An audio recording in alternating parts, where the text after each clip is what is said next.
भक्तगणों, आज महाभारत में आपको राजा अम्बरीश की गाई हुई गाथा और ब्राह्मण जनक का संवाद की कथा सुनाऊंगा। आप इसको ध्यानपूर्वक सुने और मित्रों, आप जो है भक्ति महाभक्ति चैनल को लाइक करें, सब्सक्राइब जरूर करें। कथा सुनिए। ब्राह्मण ने कहा, देवी, संसार में सत्य, रज और तम ये तीन मेरे शत्रु हैं। ये गुणों के भेद से 9 प्रकार के माने गए हैं। हर्ष, प्रीति और आनंद ये 3 सात्विक गुण हैं। तृष्णा, क्रोध और अभिनिवेश ये 3 राजसिक गुण हैं। और शर्म, तंद्रा तथा मोह ये 3 तामस गुण हैं। शांतचित, जितेंद्रिय, आलस्यहीन और धैर्यवान पुरुष सम, दम आदि वाण समूह के द्वारा इन पूरक गुणों का उच्छेद करके दूसरों को जीतने का उत्साह करते हैं। इस विषय में पूर्व काल की बातों की जानकार लोग एक गाथा सुनाया करते हैं। पहले कभी शांतिपरायण महाराज अम्बरीश ने इस गाथा का गान किया था। कहते हैं, जब दोषों का बल बढ़ा और अच्छे गुण दबने लगे, उस समय महायशस्वी महाराज अम्बरीश ने बलपूर्वक राज्य की बागडोर अपने हाथ में ली। उन्होंने अपने दोषों को दबाया और उत्तम गुणों का आदर किया। इससे उन्हें बहुत बड़ी सिद्धि प्राप्त हुई और उन्होंने यह गाथा गाई, मैंने बहुत से दोषों पर विजय पाई और समस्त शत्रुओं का नाश कर डाला, किंतु एक सबसे बड़ा दोष रह गया है। यदि भी वह नष्ट कर देने योग्य है तो भी अब तक मैं उसका नाश न कर सका। उसी की प्रेरणा से प्राणी को वैराग्य नहीं होता। उसके बस में पड़ा हुआ मनुष्य निज कर्मों की ओर दौड़ता है और उससे अपनी अवस्था का भान नहीं होता। उससे प्रेरित होकर वह नहीं करने योग्य काम भी कर डालता है। उस दोष का नाम है लोभ। उससे ज्ञान रूपी तलवार से काट डालो। लोभ से तृष्णा और लोभ से तृष्णा से चिंता पैदा होती है। लोभी मनुष्य पहले राजस गुणों को पाता है और उनकी प्राप्ति हो जाने पर उसमें तामसिक गुण भी अधिक मात्रा में आ जाते हैं। उन गुणों के द्वारा देह बंधन में जकड़ कर वह बारंबार जन्म लेता और तरह तरह कर्म करता रहता है। फिर जीवन का अंत समय आने पर उसके देह के तत्व बिलक बिलक होकर बिखर जाते हैं और वह मृत्यु को प्राप्त हो जाता है। इसके बाद फिर जन्म मृत्यु के बंधन में पड़ता है। इसलिए इस लोभ के स्वरूप को अच्छी तरह समझकर इसे धैर्यपूर्वक दबाने और आत्मराज्य पर अधिकार पाने की इच्छा करनी चाहिए। यदि वास्तविक राज्य है, यही वास्तविक राज्य है। यहाँ दूसरा कोई राज्य नहीं है। आत्मा का यथार्थ ज्ञान हो जाने पर वही राजा है।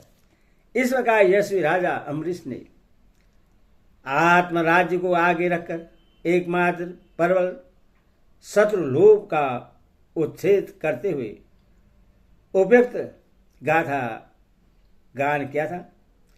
ब्राह्मण ने कहा, देवी, इसी प्रसंग में एक ब्राह्मण और राजा जनक के संवाद रूप प्राचीन इतिहास का उदाहरण दिया जाता है। एक समय राजा जनक ने किसी अपराध में पकड़े हुए ब्राह्मण को दंड देते हुए कहा, ब्राह्मण, आप मेरे राज्य से बाहर चले जाइए। यह सुनकर ब्राह्मण ने उस श्रेष्ठ राजा को उत्तर दिया, महाराज, बताइए, आपके अधिकार में कितना राज्य है? इस बात को जानकर मैं शास्त्र के अनुसार आपकी आज्ञा पालन करने की, दूसरे राजा के राज्य में निवास करने की चेष्टा करूंगा। उस यशी ब्राह्मण के ऐसा कहने पर राजा जनक बार बार गर्म उच्छ्वास लेने लगे। कुछ जवाब न दे सके। थोड़ी देर चुप रहने के बाद वे ब्राह्मण से बोले, ब्राह्मण, यदि भी बाप दादाओं के समय से ही मिथिला प्रांत के राज्य पर मेरा अधिकार है, तथापि जब मैं विचार दृष्टि से देखता हूं तो सारी पृथ्वी में खोजने पर भी कहीं मुझे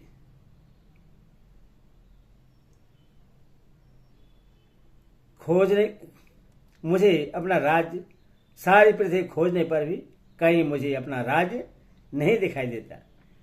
जब पृथ्वी पर अपने राज्य का पता न पा सका तो मैंने मिथिला में खोज की।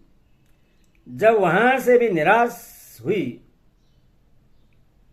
तो अपनी प्रजा पर अपने अधिकार का पता लगाया, किंतु उन पर भी अपने अधिकार का निश्चय न हुआ। अंततः मैं इस नतीजे पर पहुंचा हूं कि कहीं भी मेरा राज्य नहीं है, अथवा सर्वस्व मेरा ही राज्य है। एक दृष्टि से यह शरीर ही मेरा नहीं है और दूसरी दृष्टि से सारी पृथ्वी ही मेरी है। यह जिस तरह मेरी है उसी तरह दूसरों की भी है। इसलिए अब आपकी जहां इच्छा हो रहिए। ब्राह्मण ने कहा, राजन, जब बाप दादाओं के समय से ही मिथिला प्रांत के राज्य पर आपका अधिकार है तो बताइए किस विचार से आपने इसके प्रति अपनी ममता को त्याग दिया है?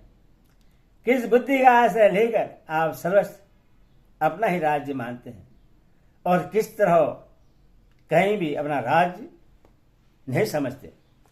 जनक ने कहा, ब्राह्मण, इस संसार में कर्मों के अनुसार प्राप्त होने वाली सभी अवस्थाओं का एक न एक दिन अंत हो जाता है। यह बात मुझे अच्छी तरह मालूम है। वेद भी कहता है, यह किसकी वस्तु है, यह किसका धन है, अर्थात किसी का नहीं है। इसीलिए जब मैं अपनी बुद्धि से विचार करता हूं तो कोई वस्तु ऐसी नहीं जान पड़ती जिससे अपने कह सके। इसी विचार से मैंने मिथिला के राज्य से अपना ममत्व हटा लिया है। अब जिस बुद्धि का आश्रय लेकर मैं सर्वस्व अपना ही राज्य समझता हूं उसको सुनो। मैं अपनी नासिका में पहुंची हुई सुगंध को भी अपने मुख के लिए, सुगंध को भी अपने सुख के लिए नहीं ग्रहण करना चाहता।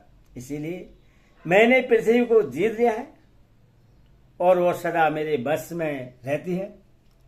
मुख में पड़े हुए रसों का भी मैं अपनी तृप्ति के लिए नहीं आसादन करना चाहता। इसलिए जल तत्व पर भी मैं विजय पा चुका हूं और वह सदा मेरे अधीन रहता है। इसी प्रकार नेत्र के विषयभूत रूप और ज्योति का, तत्व इंद्रिय को प्राप्त हुए स्पर्श का, स्वर्ण गोचर शब्दों का और मन में आए मन तत्व विषयों का भी मैं अपने सुख के लिए अनुभव करना नहीं चाहता। इसलिए मैंने तेज, वायु, आकाश और मन को भी जीत लिया है तथा ये सभी सदा मेरे बस में रहते हैं। मेरे प्रत्येक कार्य का आरंभ देवता, पितर, भूत और अतिथियों के निमित्त होता है। जनक की ये बातें सुनकर वह ब्राह्मण ठहाका मारकर हंस पड़ा और कहने लगा, महाराज, आपको मालूम होना चाहिए कि मैं धर्म हूं और आपकी परीक्षा लेने के लिए ब्राह्मण का रूप धारण करके यहां आया हूं।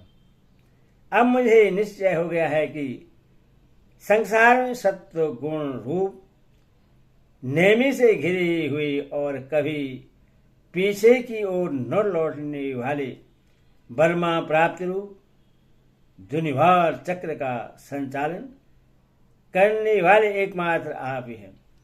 बोले सियावर रामचंद्र की जय। हरि ओम तत्सत।